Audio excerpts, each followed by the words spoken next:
A lot of people have no idea that you can take one batch of caramel and turn it into 3 different flavors. I'm gonna show you how to do classic vanilla, raspberry, and chocolate caramel. I'm really excited. Let's get into it.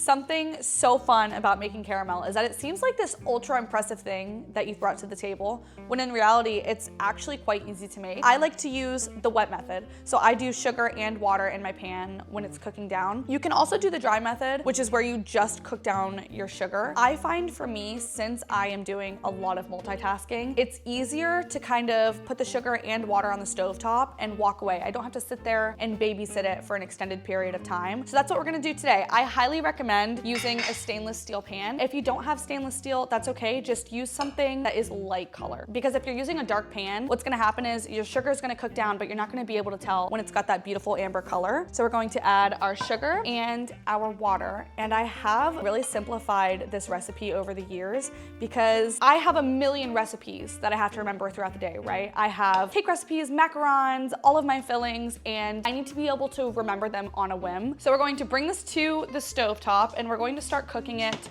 on a medium heat. Okay, so I'm gonna go right in the middle and we're just gonna let this cook down for a while. And I'm actually going to go ahead and put a lid on my caramel because the steam that comes up from the sugar and water cooking is going to keep the sides of the pan moist, so I don't have to sit and nurse the pan and brush all of the sugar crystals off the side constantly. That's kind of why I like the wet method. I can just set it on there and go do other things. So let's make a latte, shall we? Not sponsored, but Atomic Coffee Roasters. It's like my favorite coffee beans at the moment, and they have a new holiday blend. So I'm gonna try that today. I have the Ninja Luxe Cafe Pro series, which is kind of amazing. It has a built-in tamp and the coffee is phenomenal. It takes about 3 minutes to make my coffee from start to finish. And I do have my caramel going while the coffee is going. So we're gonna check on this. It's been going for about 2.5 minutes. We're starting to get some bubbles around the edges. We are still going to check on it every like 2 minutes just to be sure that everything's cooking nice and evenly. In the meantime, I'm going to try and attempt some latte art. I'm still not very good at this, but I feel like I'm definitely getting better. Oh, I say that and then immediately, oh, wait. Okay, it's kind of cute. Can you guys see? I'm gonna set it down. Is it a butt or is it a heart? Let me know. I don't really care what it is. I'm just excited to drink it. Oh my God. It's fantastic. Now, while the caramel is cooking down, I'm going to go ahead and start prepping my bowls for my 2 added flavors. And we are going to do chocolate caramel and raspberry caramel today. These are 2 of my absolute favorites. Something I love about my recipe is that you can take the base recipe, which is delicious on its own, but you can turn it into like any flavor that your heart desires. Some things that I like to do are obviously the chocolate, the raspberry, the salted caramel. I like to do Biscoff. A recent favorite of mine is espresso caramel, which is so good. The first one, I am going to use some Ghirardelli chocolate wafers, and then we are also going to do some jam. This is my favorite raspberry jam of all time. It is so good, and in Florida, I can't actually make my own jam to sell from home, so this is the next best thing. Okay, let's check on the caramel. Oh my gosh, gorgeous. And you can see that the sides have not crystallized, which is really amazing. It's because all of that steam that you can see here is keeping the sides of the pan moist. I'm just going to put that back on and we're gonna let it continue to cook down. What you can do in the meantime, aside from prepping your extra ingredients, is you can make sure you have all of your other ingredients out. So you're gonna need some butter and you're going to need some heavy cream. These should be room temperature when you add them to your caramel. That is extremely important. Do not try to add cold butter or heavy cream, okay? Same thing with the jam. The jam has been sitting out for a little bit so that it's room temp. And then I also have some salt. Okay, we're gonna check on our caramel again.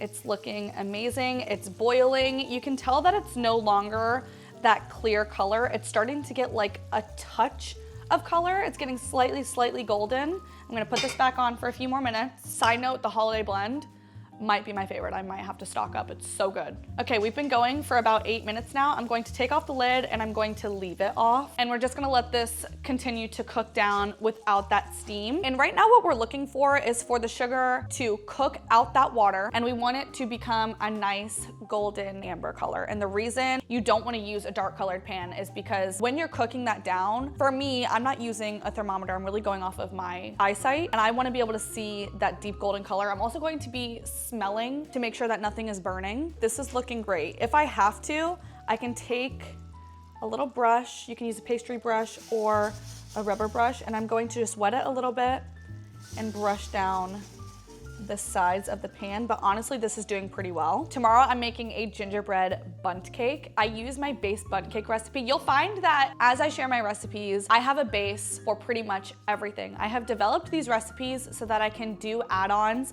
and mix-ins, and it's not going to alter the texture of things too much.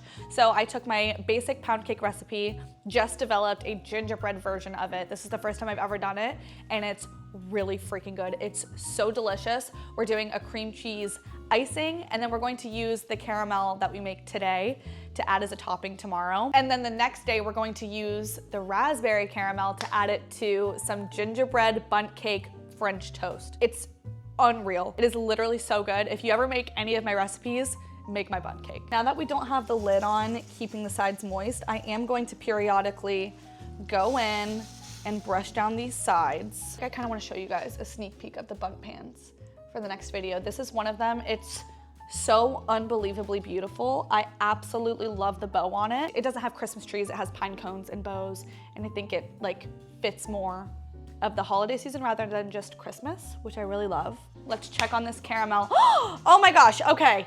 It's looking, oh my gosh, it's looking so phenomenal. Okay, I'm just gonna give this a tiny bit of a swirl. So I'm gonna go around one more time. I'm not gonna do this again for the rest of the time this is cooking.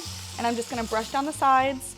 And something I do wanna know is try not to have your hand over the caramel when you're doing this part. Have it to the side because that steam will come up and it is hot. And you can see that this has become a nice amber color. I can smell it. It doesn't quite smell burnt, but you can smell the sugar cooking. I'm gonna give this a slight swirl, and I'm just gonna add a touch of that heavy cream. You can see it boil up really quick. Okay, gotta add a little bit more. Again, don't have your hand directly over the pot. You don't wanna be touched by that steam. And you know that you've let it cook long enough when the suds are still that really golden amber color, even once the heavy cream has been added. If you haven't cooked it long enough, this is going to look more white. Something to note when you're adding in this heavy cream is that you want your heat very, very low. I have it on simmer, just because you don't want it to bubble over and burn you. And now that all the heavy cream is in, I'm going to turn it back up. I'm gonna put my whisk to the side, and I'm going to start adding in my butter, one at a time. I'm gonna add in the second, and I have it back on medium heat. This smells so good. Now that all of my butter has been added in, I brought it back up to medium, and you can see these bubbles starting to form. I'm going to let it come to a boil, and then we're gonna let it go for like 45 seconds to a minute, and just continue cooking this down so it's not too watery. Continuously stirring so nothing burns at the bottom. Okay. She's been going for about 45 seconds. I'm gonna cut the heat entirely. Okay.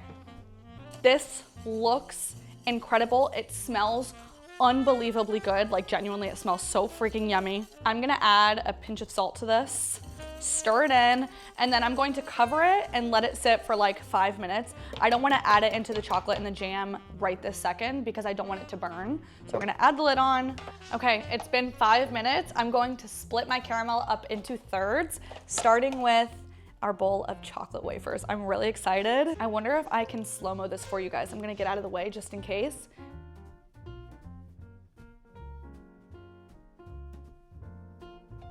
I'm going to let that sit with the chocolate so that the chocolate can melt down, and then we will stir it in a second. I'm gonna add the caramel to our raspberry jam. Beautiful. Same thing, let it sit for a sec. And last but not least, I'm going to add a little bit of vanilla bean paste to the caramel inside of the pan. I like to use paste. I think it has an amazing flavor, and I also just love to see the little flecks of vanilla bean throughout the caramel. Give that a mix. Immediately, that vanilla flavor, that vanilla smell, it just hits you. It's so good. Okay, here we go. Beautiful. And I'm just going to scrape all of that goodness out of the pan. The caramel is so perfectly cooked. It comes off of the pan so clean. Okay, I'm gonna give my chocolate caramel mix. Oh my goodness. Immediately it becomes nice and thick. It smells so chocolatey, oh my goodness. Gonna let that set for a sec. I'm going to mix my raspberry caramel. Oh my gosh, it smells so good. I'm gonna give them all a little taste just because I can't help myself. Chocolate. Regular. It's so freaking good, you guys. And raspberry. Raspberry is just going to have like the slightest hint of flavor, but I like it. It adds a little bit of tartness. These have been cooling for a little bit. I can touch the bowl, so I'm going to go ahead and add them to my mason jars. We have our chocolate caramel, the raspberry caramel, and of course, our vanilla caramel. This was so fun. They are so delicious. Let me know if you try the recipes. Let me know if you like them. Thank you so much for being here. Please make sure to like and subscribe. Turn on the bell to receive notifications for 12 days of Chris Mack. I hope you have a great day. Okay, love you, bye.